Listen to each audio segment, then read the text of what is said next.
We were told 3 partial meltdowns, don't worry about it. Now we know it was 100% core melt in all 3 reactors. Japan is, by orders of magnitude, many times worse than Chernobyl. Never in my life did I think that 6 nuclear reactors would be at risk. Well, TEPCO is like the little Dutch boy. All of a sudden we have cracks in the dike. You put a finger here, you put a finger there, and all of a sudden new leaks start to occur, and they're overwhelmed. Literally making it up as they go along. We're in totally uncharted territories. You get any nuclear engineering book, look at the last chapter, and this scenario is not contained in the last chapter of any nuclear engineering textbook on the planet Earth. So they're making it up as they go along, and we are the guinea pigs for this science experiment that's taking place. All radiation is damaging. It's cumulative. Each dose you get adds to your risk of getting cancer.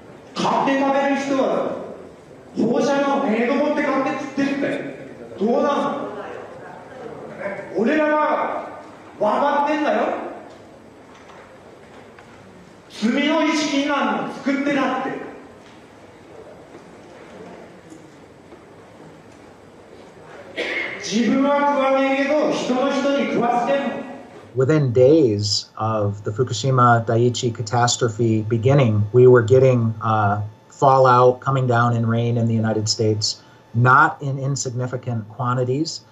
And also, of course, the seafood, not only does the ocean's currents bring the radioactivity this way, but also the sea life itself, the bluefin tuna, migrated from Japan to North America and carried the radioactive cesium in its flesh over here.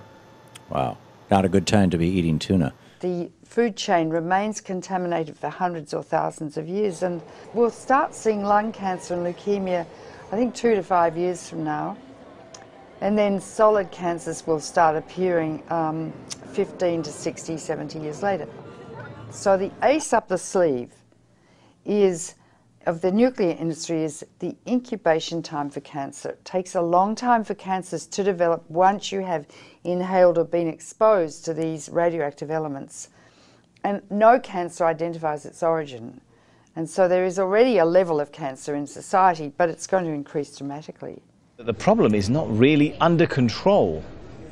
It will not be under control for, it's estimated, between 40 and 100 years from now. There's no way to clean it up. They say 40 years, but they can't clean it up. They can't. And the site's still unstable and vulnerable to natural disasters. If there is another earthquake, a serious one, 6, 7, 8 or 9 magnitude, that would rattle all these 1,060 tanks. It would rattle the damaged cores, spent fuel, whose structures have already weakened. Yes. That's a potential very, very serious threat. Approximately 300 tons of water was filtering through the site until early this month, becoming laced with radioactive materials and then seeping into the sea. Another factor is the ever-increasing amount of water accumulating inside damaged infrastructure. Once it makes its way into reactor buildings, it mixes with radioactive isotopes. For months, TEPCO workers have been pumping up 400 tons of water every day and storing it in tanks on site. There's 1,060 tanks, stainless steel water tanks, that are holding the water which they keep pumping into the damaged reactors and the spent fuel storage pools. From the air, the scale of the problems at Fukushima become clear. The growing mass of storage tanks now dwarfs the plant itself. More than 1 million tons of highly radioactive water is now stored here. But the tanks have been hastily built. They're made of steel plates, bolted together, rather than welded. Last week, workers detected a major leak in one of those tanks. About 300 tons of water escaped, releasing several quadrillion becquerels of radioactive particles. Experts have often pointed out how vulnerable they are to damage. The tanks, though, have been put together very quickly. There's no guarantee they'll last. Their seals are made of rubber, and the joints and bolts are corroding, and they may last not more than 5 years. So the tank farm has grown dramatically, and it's on the hill. Of course, the problem is, because it's on the hill, the water flows down, and if there's an earthquake, all of these pipes are held together with plastic piping. Not much different than what you've got on a swimming pool. So the plastic pipe will snap, and that water will just run right down that roadway directly into the ocean.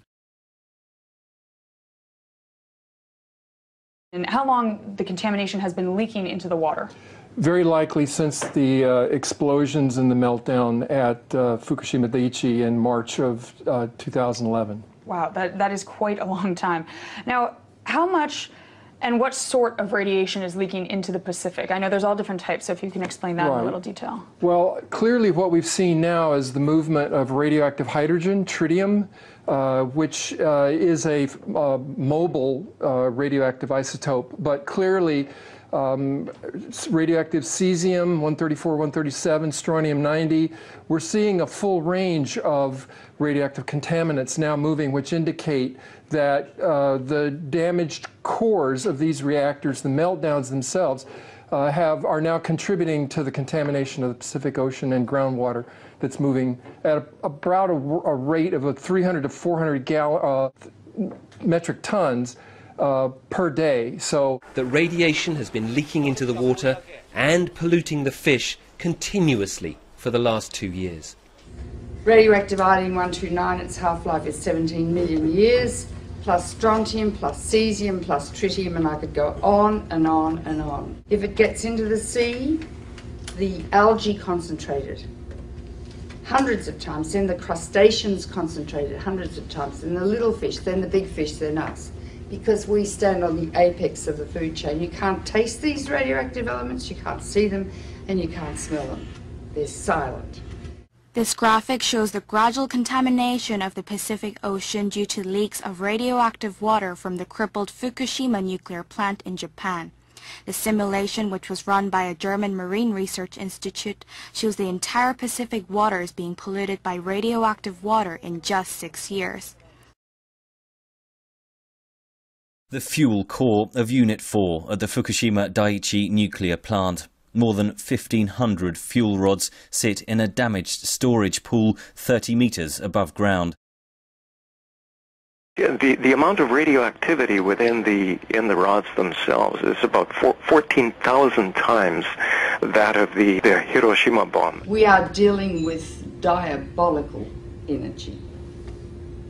E equals mc squared. It's the energy that blows up nuclear bombs. Einstein said, nuclear power's a hell of a way to boil water.